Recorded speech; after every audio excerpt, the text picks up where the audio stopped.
Adventure and Pipeman on W4CY Radio.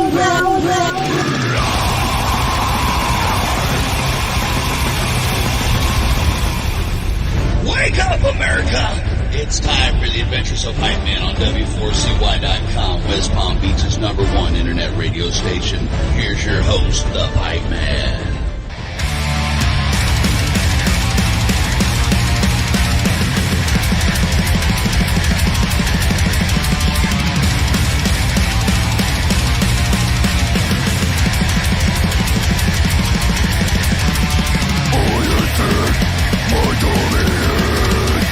This is Pipeman here on the Adventures Pipeman W4CY Radio, and man, there's some new music we're about to talk about that is right up my alley. Like, I love all metal. No, let's not say all, because there's some that I don't. But thrash metal and death metal and black metal are basically my origins and my go-to. And this band is brutal, and that is like the best compliment I could give them. So I'd like to welcome to the show Chris from Backstabber. How are you? Hello, I'm fine, thanks. That's our Holy Trinity, eh? I know, you got that. To me, that is the Holy Trinity. Forget all the other bullcrap Holy Trinity. That's the Holy Trinity. In fact, on the show? Yeah, in fact, back when it was a lot easier to even distinguish in some respects, but it was also because there was so little of it that they always did kind of, pun intended, mosh together, you know, because like Possessed, like I went to see them when they first started and there was nobody else like them, you know, and then it's kind of funny because I was very into Venom back in the day. That was quote unquote the only black metal band. And now you talk to black metal bands now and they don't even consider Venom like black metal. So, but this new music, oh my God, Harvesting the Weak. First of all, that title alone is badass. And then when I listen to it, watch the video, it lives up to that name for sure. Thank you very much. So tell us a little bit about that song. We'll start there and then we'll talk about the new EP coming out as well. Excellent. It's hard to talk about just one song because this is a short EP. It's 4 songs. It's a concept album. It's something that's been in my mind for a couple of years now. It's a book that I read called The Celestine Prophecy by James Redfield. Read that book a long time ago. Not metal at all. It's like a fiction novel about some dude having revelations about life and blah, blah, blah. But there's a part of that book where the author talks about controlled dramas. These are behaviors that you can use to drain people's attention and energy. And that was metal as fuck. Yes. So like, oh, there's something to do with that. There's something to do about that. And so there are 4 patterns. The first one is intimidation. And then you've got the poor me's, the people that are always complaining. Then you've got interrogation. And then you've got indifference. And together they form like a vicious circle. So each pattern answers to the previous one, and the next one, and then you go back full circle when you're indifferent, how you bring someone back, intimidation. And so here comes Harvesting the Weak, which is the first song. This is about the intimidator. So basically, it's as brutal as it gets. See, you know what I love about all of that? First of all, I'm a total metalhead, but I'm also a motivational speaker. So like, when you start talking about all that stuff, that's right up my alley too. And it also dispels a lot of myths about metal for people that are not into metal. Like, they think metal is all about, death and destruction and Satan and blah, blah, blah, blah, blah. Whereas a lot of the really good metal is about things from books and from history and from real issues. Like, you take my favorite all-time ever band, who is now reuniting for 3 festivals on a tour that I do. Like, I do a festival tour where I do radio coverage, and they're going to be at 3 of them that I do, and it's the only 3. Slayer. Okay. Now, Slayer always thought, oh, they're just about devil worship. Or, like, first of all, Tom is a born again Christian, and we used to laugh about it back in the day that people thought that. But Jeff wrote a lot about World War II because he was like a World War II buff. Okay. But people that didn't understand Slayer or know Slayer would have never thought about that, and you take bands like Iron Maiden, like almost every Iron Maiden album is based on a book. And there's so many especially in the death metal arena, there's so many bands that are writing about such intelligent, literature. And people just think, oh, they're just screaming.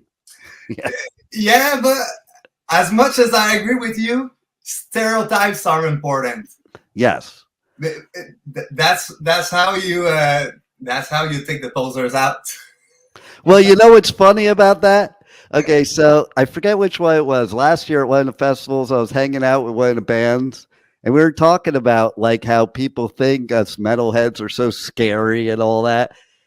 And he was going, yeah, let's keep them thinking that, for the exact same reason you're saying, keep the posers out. We don't need to turn it into pop. Okay.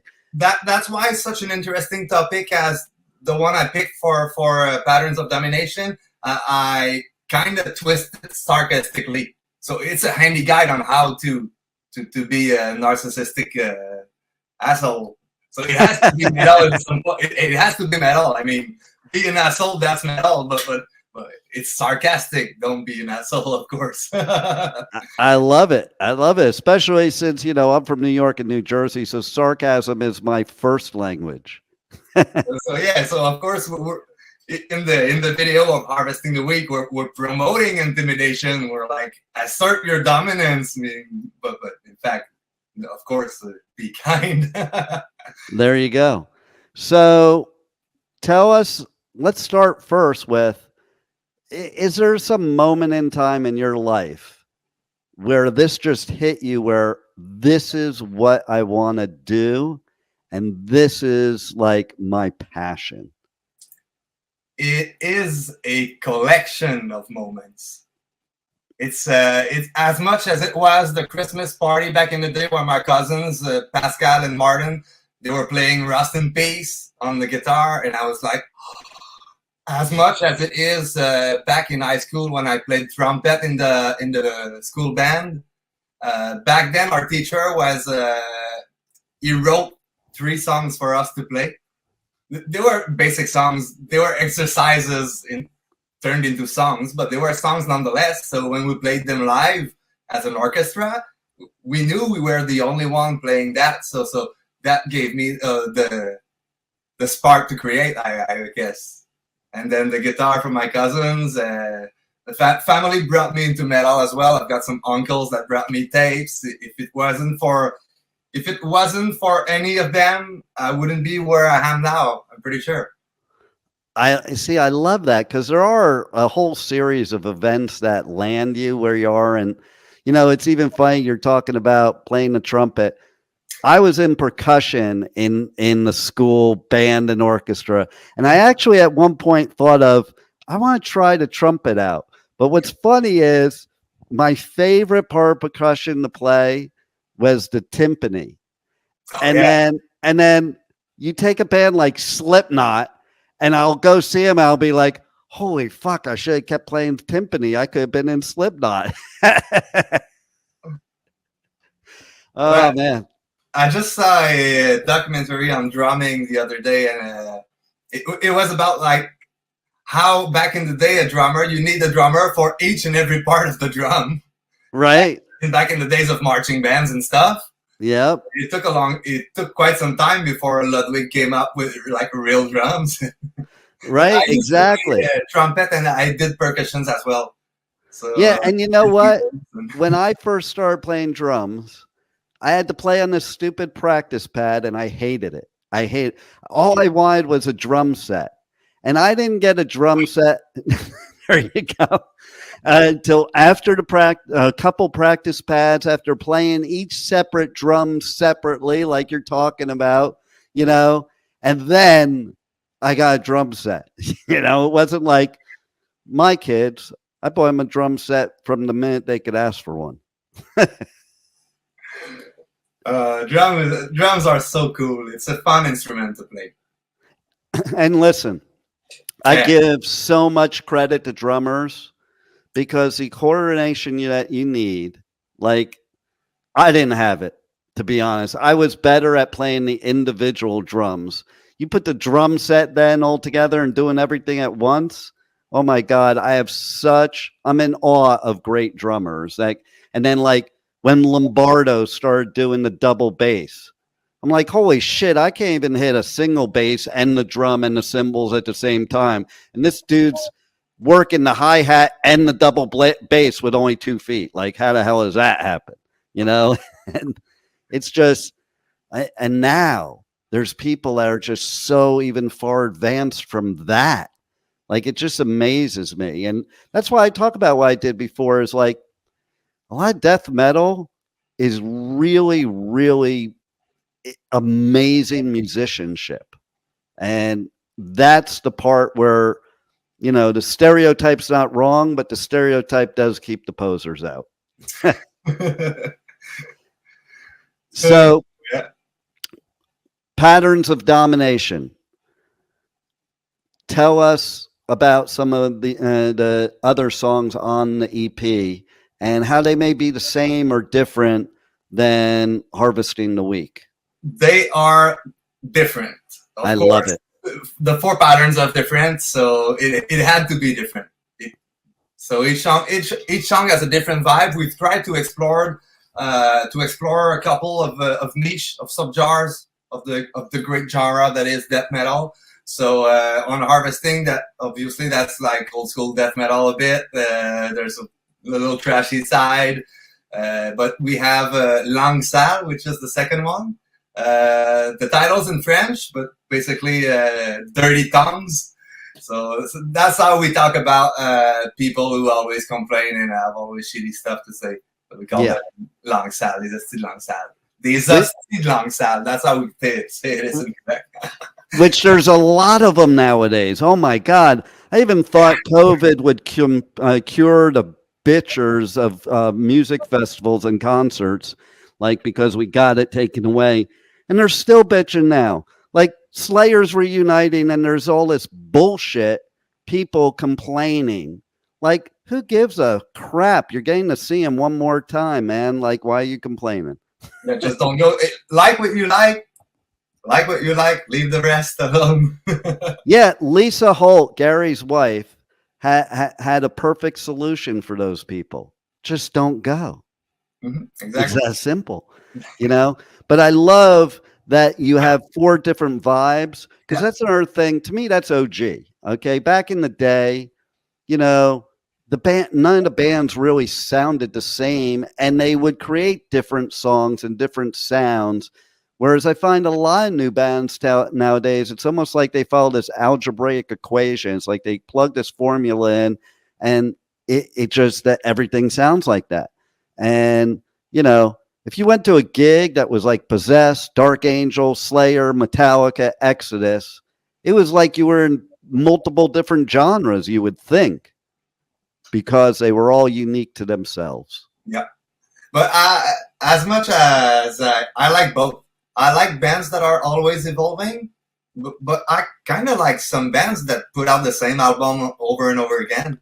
Well, you do have to be true to who you are, like formula, and they work on it. I mean, that is as cool as a band that is trying to discover themselves. I mean, exactly. Well, when you evolve, as you say, be true to yourself.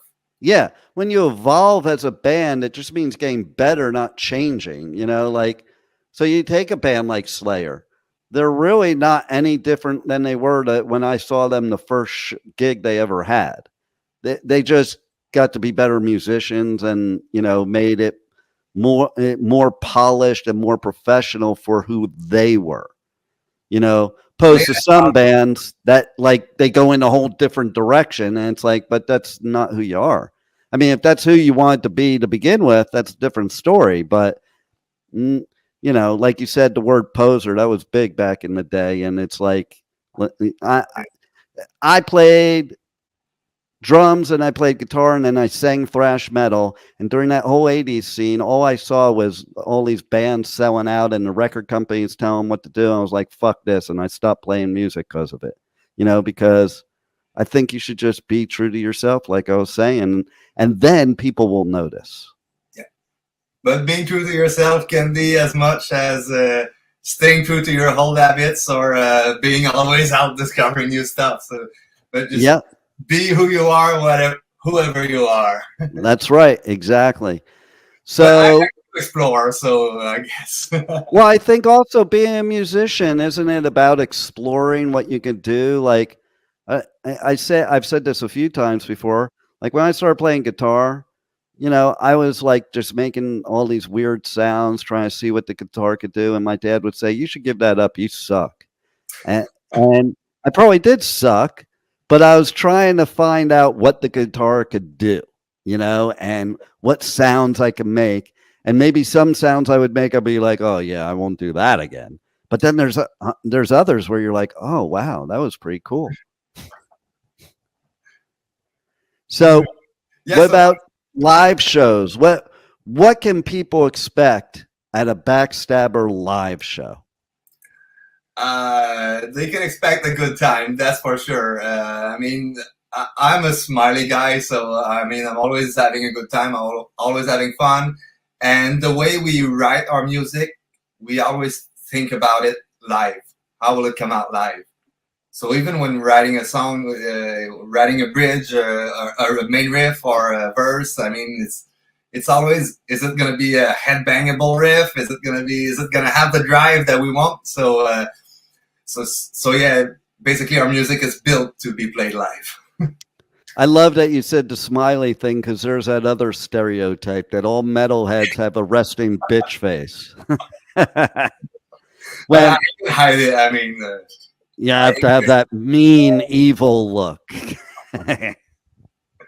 I used to play in another band before where I used to do these resting bitch faces, and I remember it hurt me at the end of the shows. I was like, it hurt. It's not me. Right. Hey, listen, but it would hurt, because a motivational speaker me teaches people that it takes 64 muscles to frown and only 12 to smile. So why are you frowning? It's too much work. Exactly. So we love playing shows, and not every song, but most songs, they have these small parts that are made expressly to build up the crowd, and you either make people headbang, trash, or just raise their horns, anything, but we're always interacting with the crowd. So here's a good question. I've seen it, but not as a musician. But what's it like being up on stage, being the musician, and looking down at a wall of death? Like the perspective from that point of view.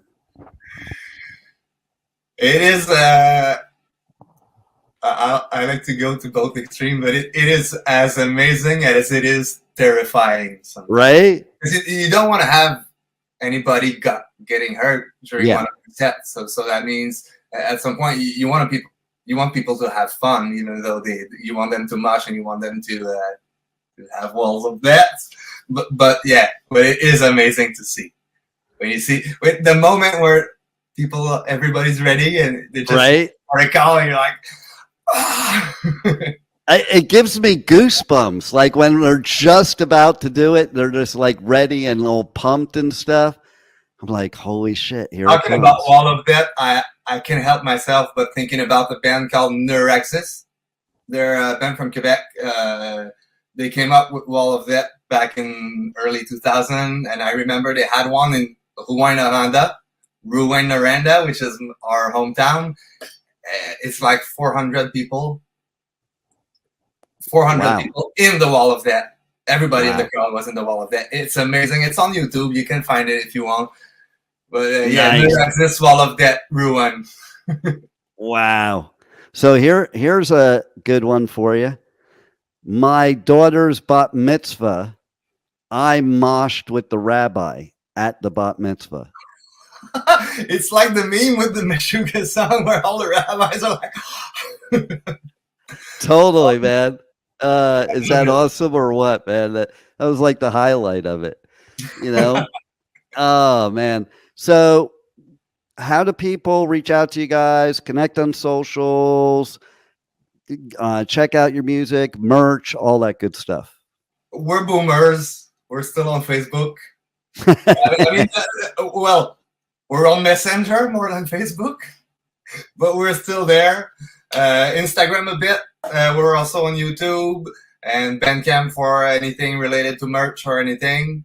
But if you want to have a chat with us, we're on Facebook and we're all easily reachable and ready to have a chat with any of you.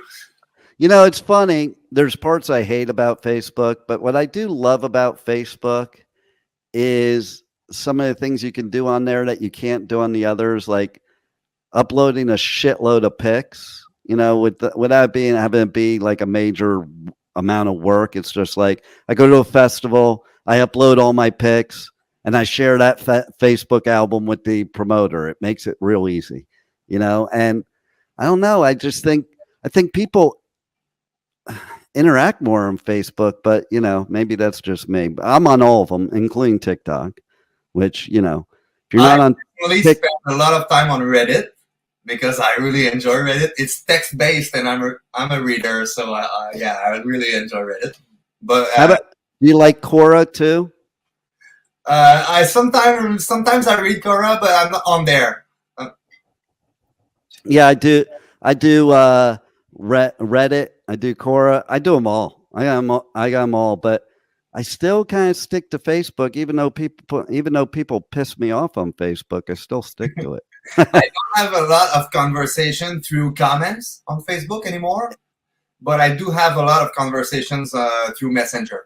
Yeah, exactly.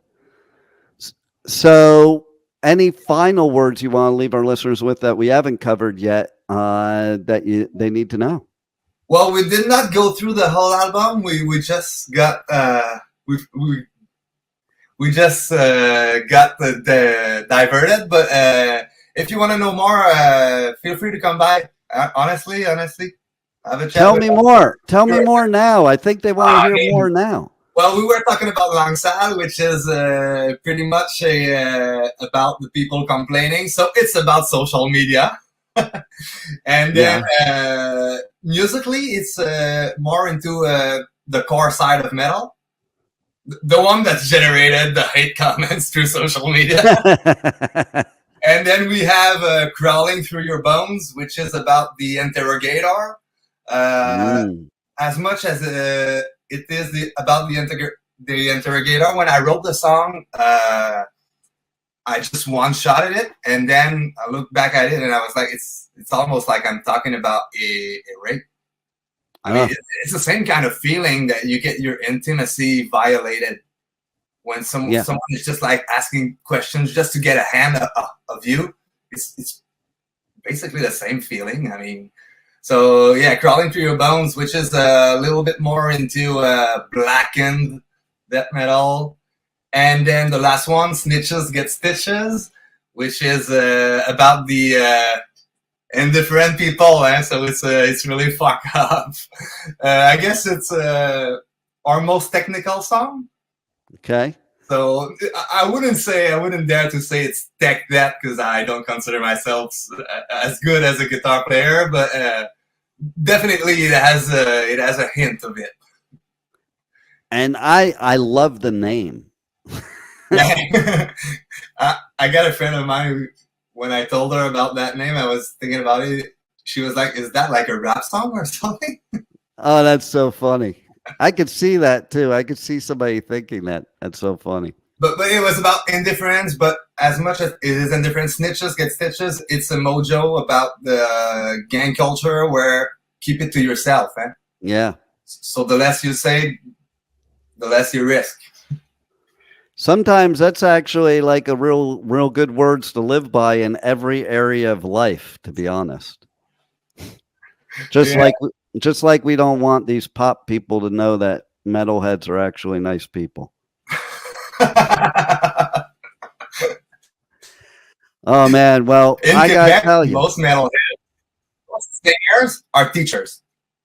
Most singers in Quebec are teachers. really, Whether I it's didn't know history that. or French or English or a lot of metal singers are teachers. See, Like I didn't know that. That's pretty cool. On Facebook, I really enjoy to read Pat Loisel from Augury. He's a history teacher. He always have really fun stuff on Facebook. Honestly, he's a huge poster, so he's really enjoyable to read. So I'm in Costa Rica right now, and a lot of your people are here. Like a lot of Canadians come to Costa Rica. A lot. But I do like Montreal is one of my favorite cities. I remember back in the day, I went to Montreal, and I was a huge Devils fan when Jacques Lemaire was the coach. And in New Jersey, where I was from, you had the rivalry between the Devils, the Rangers, the Islanders, and the Flyers. And like very few Jersey people were into the Devils because, when you're like my age, you first were a Rangers fan or an Islanders fan or a Flyers fan and then became a Devils fan because Devils didn't exist. Like when I was a little kid, there was no Devils in New Jersey, so I was a Rangers fan.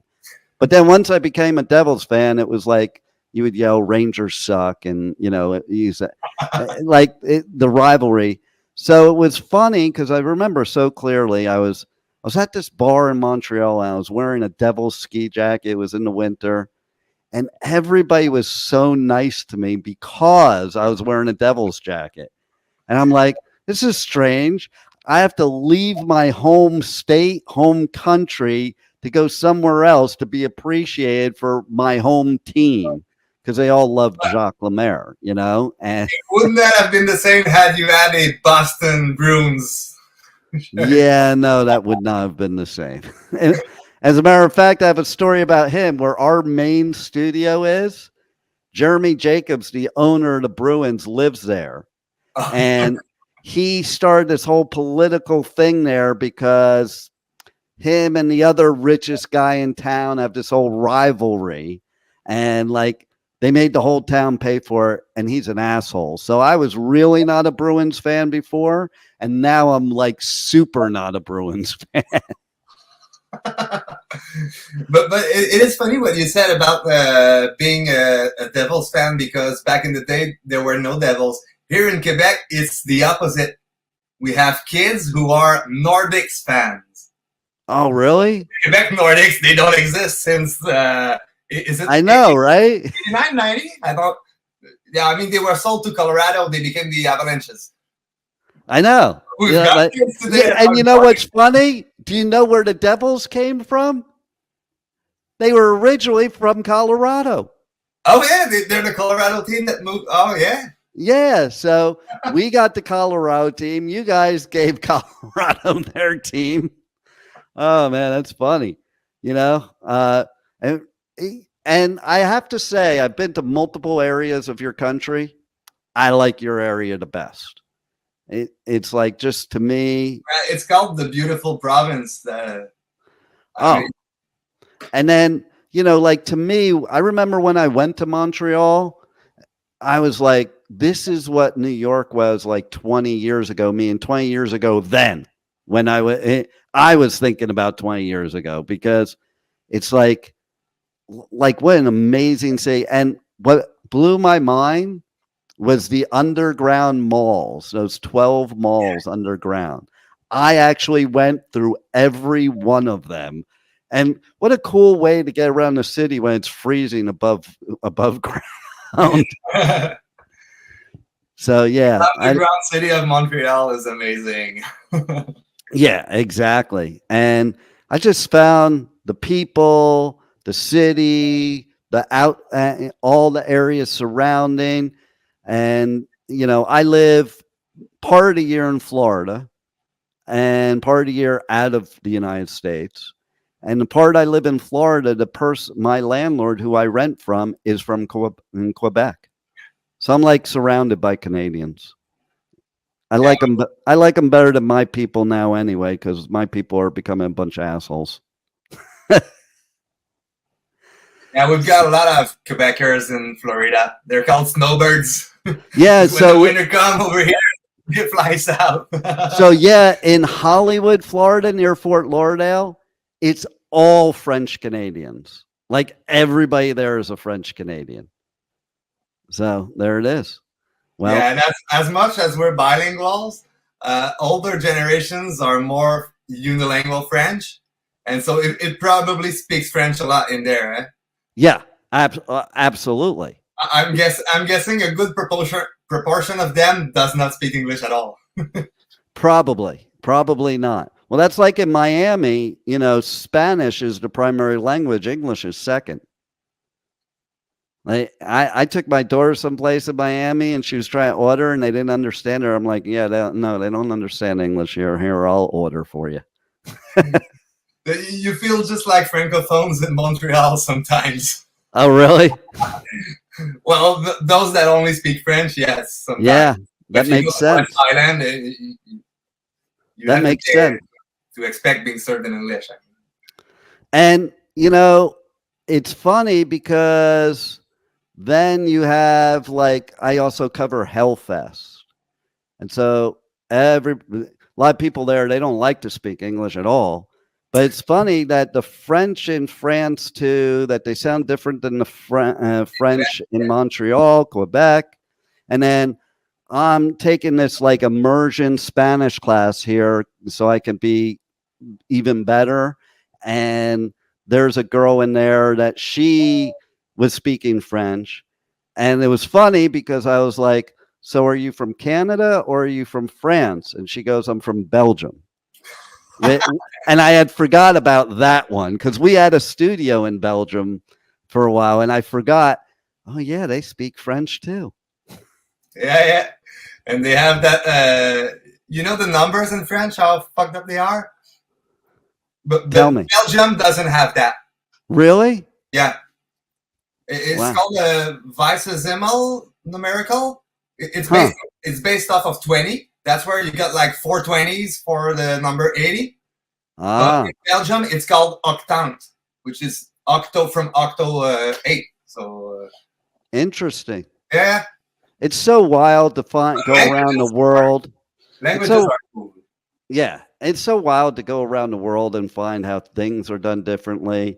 Even like that's one of the reasons I'm taking a class here is because how they speak Spanish in Costa Rica is different than how they speak in Spain or Mexico or Puerto Rico. And I over the weekend, I took a trip down to Nicaragua, and they speak it totally different too. And they all have different words for things. Funny story. So we had these Argentinians doing a show on our station because where our station is located is like an equestrian mecca. And so there's a lot of South Americans there that are in the equestrian community.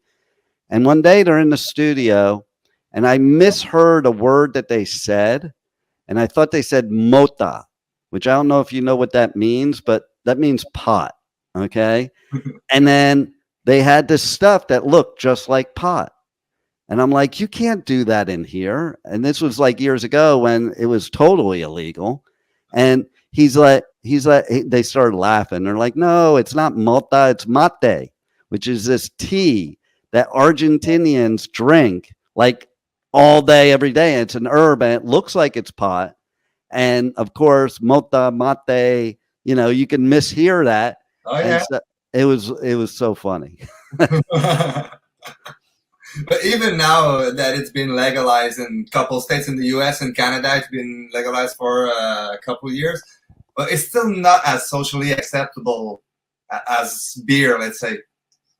Yeah, in the States, it depends on where you go, because like in California, it's kind of ridiculous. It's almost too extreme. It's like people are stoned all day, every day, and it smells like pot everywhere you go. Even like I went to Rainbow on the Sunset Strip not that long ago. People are just sitting at tables smoking pot. I'm like, that's weird. Whereas now you go to Vegas, you can buy it, but it's illegal to smoke it in public. So if you try to smoke it going home, I mean, they do, it's Vegas, but if you try to do it going home, you're getting busted. Florida, it's still just medicinal. So there is no recreational, and you have to get like a prescription, you know, which is really easy to get. Like you could go to these doctors they have, and you could say, I stubbed my toe, and they'll give you a prescription. And I'm pretty sure you can ask how much you need per day. right, yeah, and the shit they give for the medical, that's like the strongest crap there is, you know. And so it's kind of interesting that it's probably the same in your country and in our country, that there's no unification.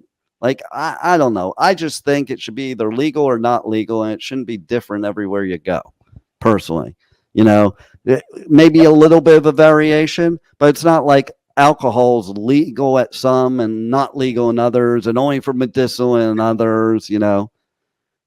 But that's what happens when you have a big country. Oh yeah, and sometimes you have to respect every state's. I mean that in Canada we call that a separation of powers. Right. Provinces have certain powers. They manage education, they manage healthcare, and the federal manages like immigration and foreign policy, stuff like that. But sometimes they have some money for some stuff, or they want to push some stuff, and then provinces go, "Hey, it's our thing." So yeah, and it's the same. It's the same in the States. Like, to me, I always think of the United States as every state's its own country, pretty much. And marijuana fell under the healthcare umbrella, so every province said, "Hey, it's our thing." Right. So you can have like a federally across the board law. So it has exactly. Well, I think everybody needs to get your EP, Patterns of Domination. It's badass, and it has substance to it. And definitely, I mean, at the very least, get off this interview and go check out the video for Harvesting the Week, and you'll definitely want the EP for sure. And yes, it's out this Friday, March 15th. So yeah, make sure you go watch that video. It is amazing. The producers, Production Trois Tiers, they do a really great job. Everything they do is amazing.